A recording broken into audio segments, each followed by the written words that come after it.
A paz, tudo bem com vocês?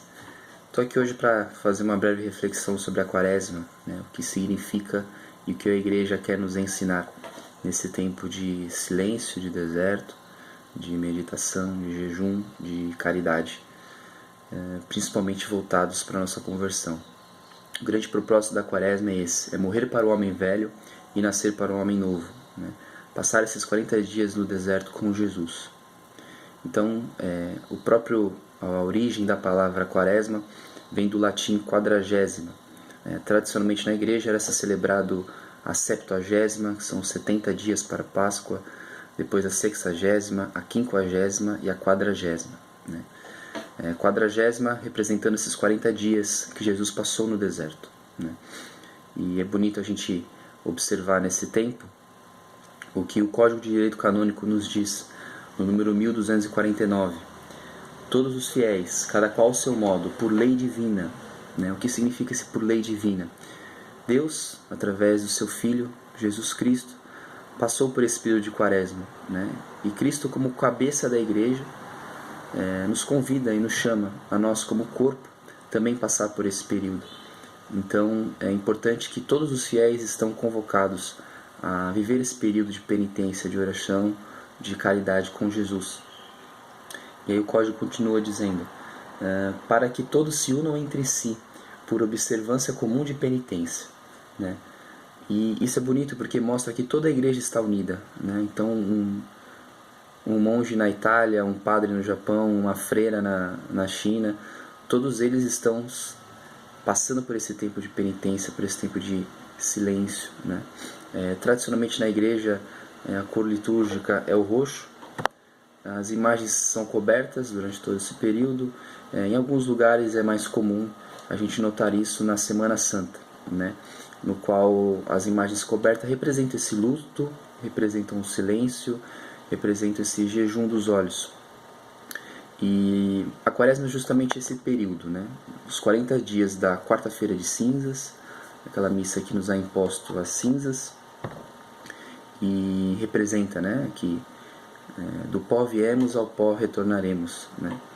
É um momento oportuno de a gente reconhecer essa nossa pequenez diante de Deus, e nos abrirmos a sua misericórdia. E esse período vai até o Tríduo Pascual, ali na missa de lava-pés. Até ali a gente é convocado a viver esse tempo de silêncio, de deserto com Jesus. E aí a Quaresma tem 3 pilares, o jejum, a vida de oração e a esmola, a caridade. Jejum, oração e caridade. A respeito do jejum, a igreja aqui nos ensina que o jejum deve ser feito a comer menos, esse sacrifício nesse sentido de comer menos. Então é proposto que a gente faça uma refeição ao dia. Tradicionalmente se faz um café da manhã, uma janta, lanches menores, e se faz uma refeição completa, que é o almoço. Então o jejum é esse comer menos, esse sacrifício nesse sentido. A abstinência é deixar de fazer algo.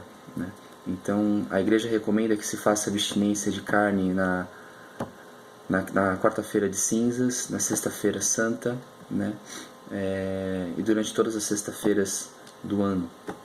Então a abstinência pode ser tanto alimentar, eu diria que a abstinência alimentar combate a gula, os nossos impulsos. Então ela pode ser tanto feita a abstinência alimentar como de outro costume que você tem que talvez não te leve tanto para Deus. Então é esse tempo oportuno da gente colocar essas propostas e buscar viver esses 40 dias de abstinência, deixar de fazer algo que a gente gosta, fazer esse sacrifício. E eu vou falar um pouquinho sobre o sacrifício mais para frente. Mas a abstinência é isso. Então você pode deixar de tomar um refrigerante, de comer um doce, de comer carne, ou deixar de fazer algo que você gosta, jogar videogame, ficar no celular. Então a igreja nos convida a reduzir o tempo para essas coisas que às vezes nos distraem, séries, músicas, que talvez não tenha nos levado a Deus.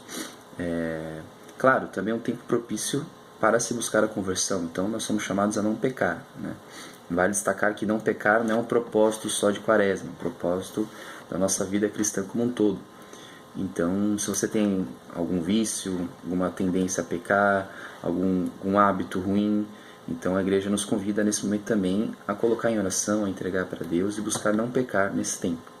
É um tempo oportuno, é um tempo de graça, porque em várias paróquias, em várias igrejas, se fazem mutirões de confissão.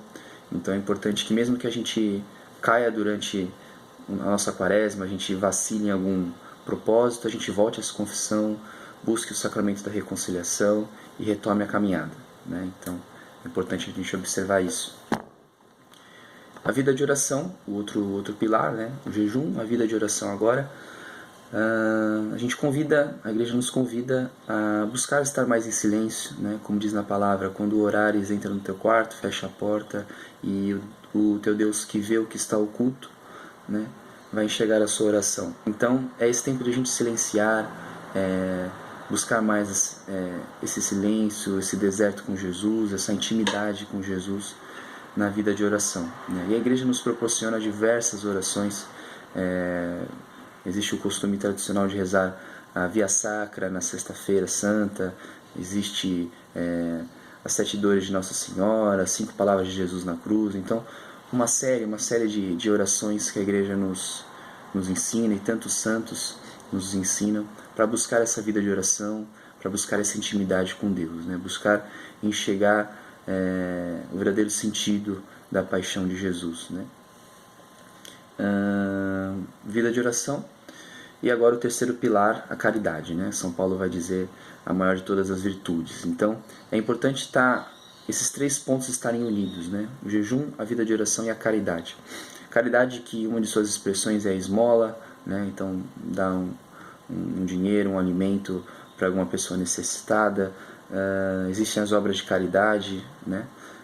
As obras de misericórdia, que são visitar um doente, visitar um idoso, dar um bom conselho, dar água a quem tem sede, vestir o nu, rezar pelas almas do purgatório, visitar um cemitério. Então existe uma série de orientações que a igreja nos dá, que é um tempo oportuno de exercer a caridade aqui também, né? E o grande propósito desses 3 pilares é justamente isso: buscar a nossa conversão, né? E nos incentivar para que essas propostas continuem ao longo do ano.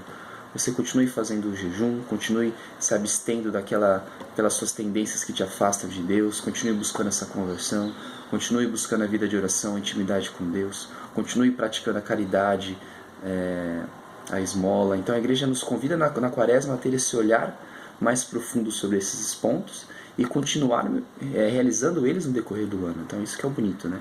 Para que realmente a nossa quaresma se estenda, né? E que de ano em ano a gente possa progredir de fé em fé, né? E cada vez mais e mais profundo e mais adentro nessa quaresma, nos nossos propósitos, né? Nos nossos princípios, né? Buscando essa crescente na santidade. E aqui cabe também fazer um paralelo com os 3 inimigos da alma, como ressalta São João da Cruz, né?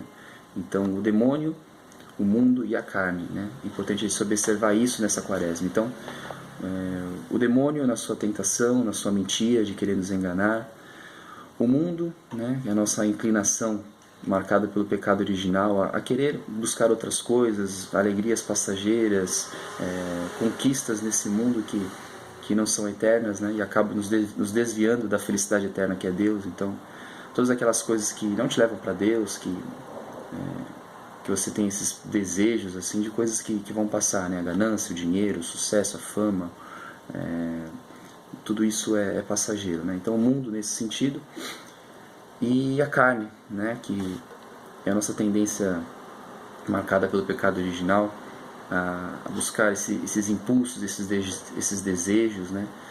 E muitas vezes essa dificuldade de mortificação, né? A nossa carne gritando, né?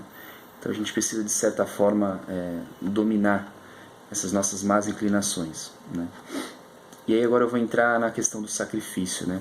Quaresma é um tempo de sacrifício, né? E a gente não pode ter medo, ter vergonha de colocar os nossos propósitos diante do Senhor, né? E buscar ser fiel nesses 40 dias. Eu vou fazer de uma coisa que eu gosto muito, eu não sei se eu vou conseguir.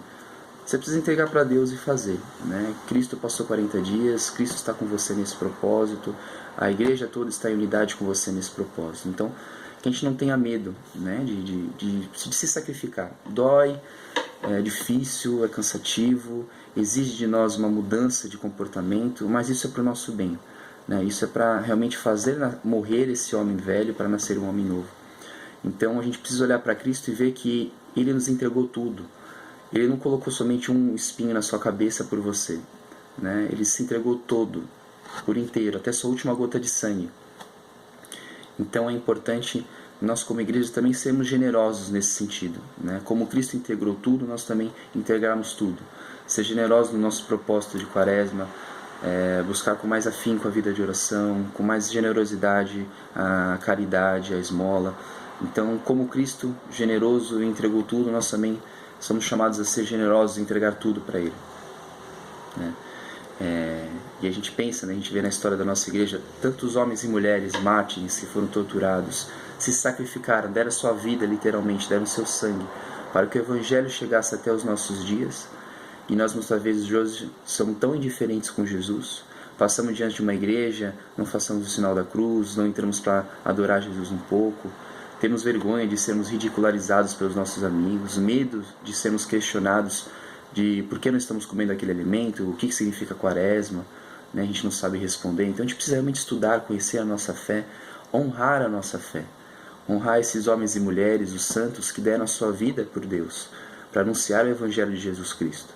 E nós hoje somos chamados a nada menos do que eles também foram chamados, a sermos um outro Cristo, a nos sacrificarmos, a evangelizar, a rezar, a jejuar, a amar ao próximo, a fazer caridade. Então, o sacrifício está no DNA do cristão, né? Eu costumo dizer que a nossa certidão de batismo é o nosso certificado de morte para o mundo, né? É quando nós ali atestamos que, como com Cristo nós morremos para nossas vontades, para nossas más inclinações, para o pecado, para o mundo, para a carne, para o demônio. Morremos para o mal e renascemos para o céu, né? Renascemos para essa felicidade eterna. Então o nosso céu começa aqui na terra, nosso purgatório começa aqui na terra, nos purgando, nos livrando